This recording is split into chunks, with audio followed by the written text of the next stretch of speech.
sports that dominated the airways in the 1930s were a little different than the typical basketball, football, or hockey that we see on ESPN today. Sports back then included things like baseball, boxing, track and field, and horse racing.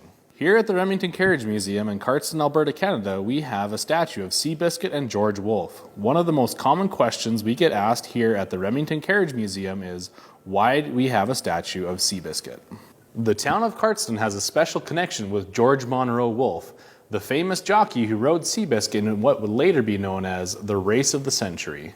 George was born and raised here in Cardston, Alberta, to a family with roots in rodeo and circus riding. With his parents' background, he learned how to ride at a young age and began racing in his teens. He had an amazing career that was filled with over 90 major stakes race wins and countless other achievements. His calm, cool attitude towards racing and his ability to make a move at the right time gained him the nickname the Iceman.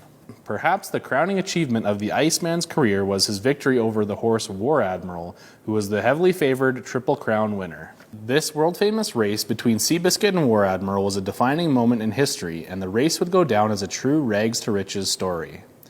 The race came just a few years after the Great Depression and amid the dirty 30s. The victory over what seemed like insurmountable odds was just the thing to inspire people with little hope.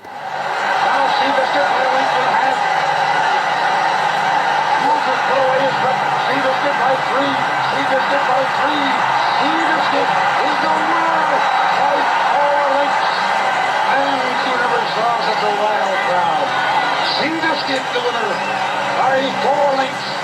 Trying to drown this crowd out here.